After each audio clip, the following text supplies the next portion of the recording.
Hello student, welcome to our channel. प्यारे विद्यार्थियों, इस वीडियो में हम प्रश्न बैंक के अध्याय 4 गतिमान आवेश और चुंबकत्व के बारे में पढ़ेंगे। प्यारे विद्यार्थियों, आपकी जानकारी के लिए एक बात बता दूं, जितने भी वीडियो में बना रहा हूं क्वेश्चन बैंक के, उनमें जो प्रश्न आपके सिलेबस से रिमूव हो गए हैं उन प्रश्नों को मैंने हटा दिया है। इसीलिए आप कंफ्यूज ना हो कि कुछ प्रश्न उसमें ज़्यादा थे और यहाँ नहीं दिखाई दे रहे, तो उनका कारण यह है। तो प्यारे विद्यार्थियों, शुरुआत करते हैं। सबसे पहले मैं आपको ये टेबल जो क्वेश्चन बैंक में बनी हुई थी उसके बारे में बता देता हूँ। ये बहुत इंपॉर्टेंट है, इससे बहुत सारी चीज़ें आपकी क्लियर हो जाएगी। चुंबकीय प्रेरण और चुंबकीय फ्लक्स घनत्व, ठीक है। तो B बराबर एफ अपॉन क्यू वी, यानी F बराबर क्यू वी बी, है ना, जो लोरेंज बल होता है, या फिर फाई अपॉन ए। देखो, B जो चुंबकीय क्षेत्र का मात्रक है उसका या तो टेस्ला हो सकता है या वेबर पर मीटर स्क्वायर। ठीक है, ये एम केस या एस आई है, जो कि गलत प्रिंट हो रहा है यहाँ पर। इसका जो विमीय सूत्र यहाँ निकाला गया है M L zero T inverse 3 A inverse 1, ये एक सदिश राशि है। चुंबकीय फ्लक्स फाई बराबर बी है, इसकी यूनिट वेबर, इसका विमीय सूत्र M L square T inverse 2 A inverse, ये भी अदिश राशि है। चुंबकीय आघूर्ण एम बराबर आई है एम्पियर मीटर स्क्वायर, ये सदिश राशि। इसी टाइप से ध्रुव प्रबलता, ठीक, m बराबर m बाई 12 एम्पियर मीटर इसका ध्रुव प्रबलता का मात्रक होता है, या फिर जो अपन एल ए कर देंगे, ये एक सदिश राशि। चुंबकन या चुंबकन तीव्रता एम्पियर मीटर इनवर्स, है ना, ये एल इनवर्स ए वन, ये भी सदिश राशि है। चुंबकनशीलता आई बराबर एम बाई वी या एम बाई ए, इसका मात्रक भी एम्पियर मीटर इनवर्स, विमीय सूत्र भी वही, और ये भी सदिश राशि है। चुंबकनशीलता म्यू बराबर बी बाई एच, इसकी यूनिट हेनरी पर मीटर या एम एल स्क्वायर, सदिश राशि है। आपेक्षिक चुंबकीयशीलता सदिश राशि। चुंबकन प्रवृत्ति के लिए 1/h किया हुआ है और ये सदिश राशि। तो ये टेबल आपको दे रखी है, इसके बारे में आपको पढ़ लेना है अच्छे से। आइए शुरुआत करते हैं ऑब्जेक्टिव को।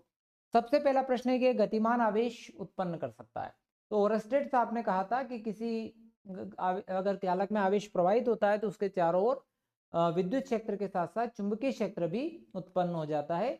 तो विद्युत एवं चुंबकीय क्षेत्र दोनों उत्पन्न होते हैं। धारावाही वृत्तीय कुंडली के केंद्र पर उत्पन्न चुंबकीय क्षेत्र होता है। अब धारावाही हमारे पास एक वृत्ताकार कुंडली है, उसमें जो धारा आपकी प्रवाहित हो रही है। अब इसके केंद्र पर चुंबकीय क्षेत्र होगा, है ना, केंद्र पर उत्पन्न। तो जो केंद्र पर उत्पन्न चुंबकीय क्षेत्र हैं, ये धारा की दिशा ऐसे हो जाएगी आपकी एलिमेंट के साथ साथ ऐसे, और आर की दिशा है, तो दोनों के बीच में जो कोण बनता है वो कितना बनता है, 90 डिग्री। तो कुंडली के तल के लंबवत, ठीक है।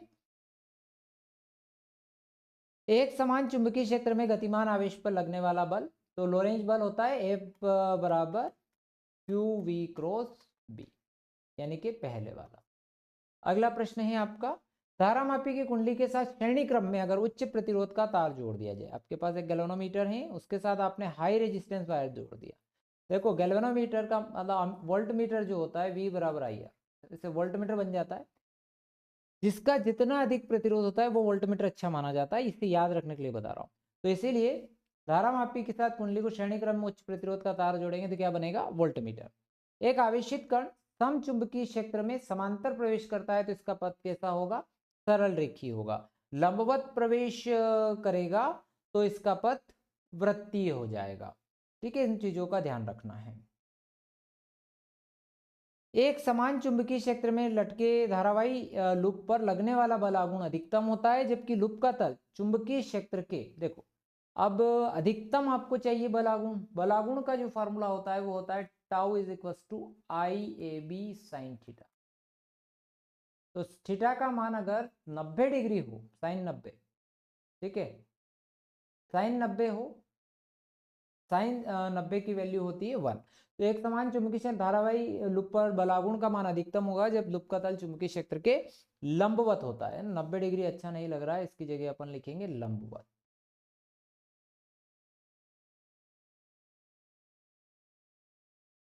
एक आदर्श अमीटर का प्रतिरोध, देखो अमीटर धारा मापने काम आता है, और वही धारा वो अच्छी मापेगा जिसका प्रतिरोध कम से कम हो।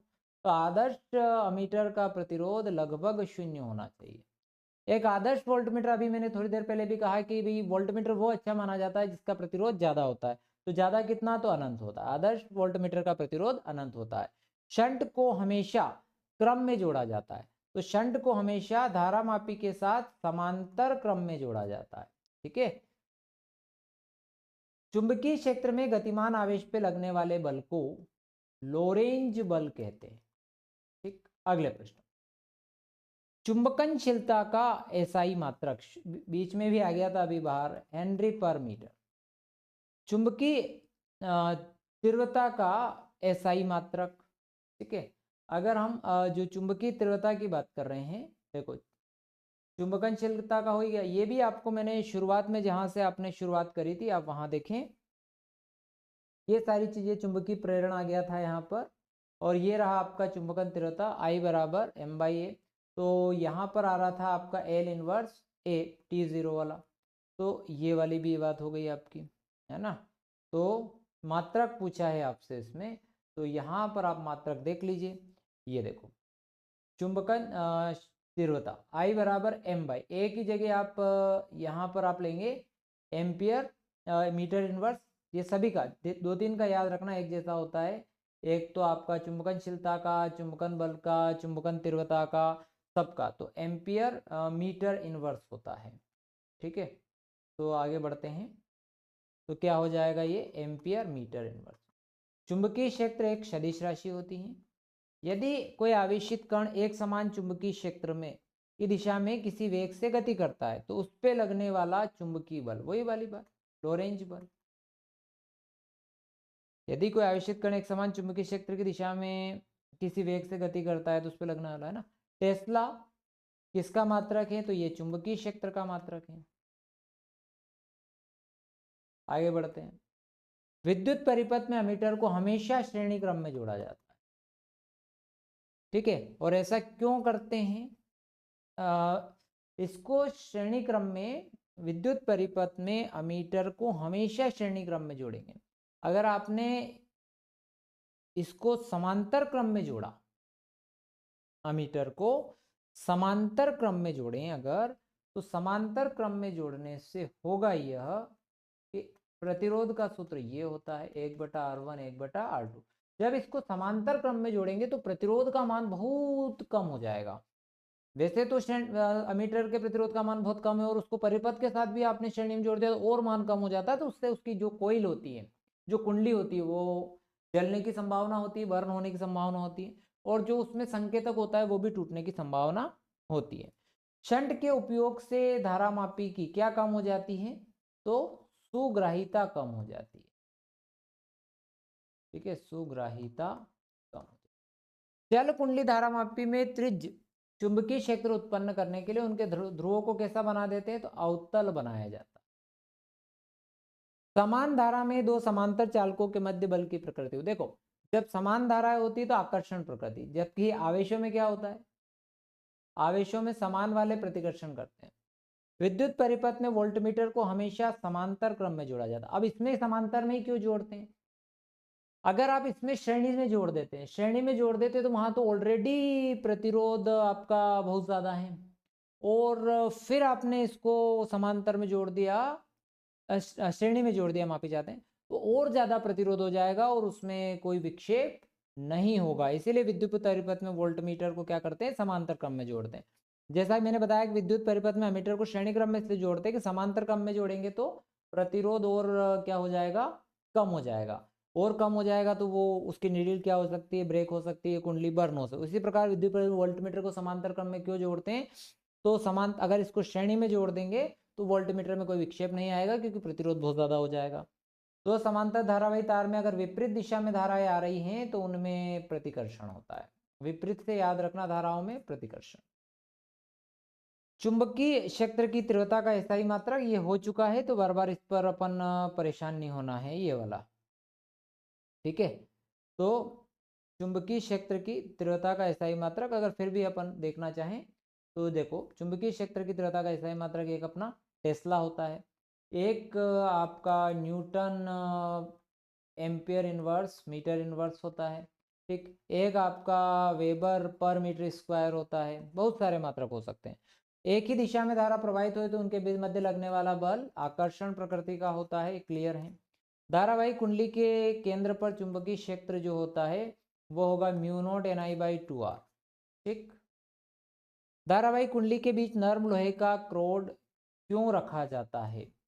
तो धारावाही कुंडली के बीच में नर्म लोहे का क्रोड रखने से क्या होगा? उसका चुंबकीय क्षेत्र बढ़ जाएगा। ठीक, एक आवेशित कण समचुंबकीय क्षेत्र के समांतर प्रवेश करता है तो कण का पथ कैसा होगा? इसको देखो मैं लोरेंज बल से समझा भी देता हूँ कि F बराबर QVB sin थीटा होता है। जब समांतर प्रवेश करेगा तो थीटा आपका 0 हो जाएगा, अर्थात साइन बल क्या हो जाएगा? 0 हो जाएगा। तो Q और जो कण है जिस वेग से चल रहा है उस वेग से उसी दिशा में चलता रहेगा, तो कण का पथ जो होगा सरल रेखीय होगा।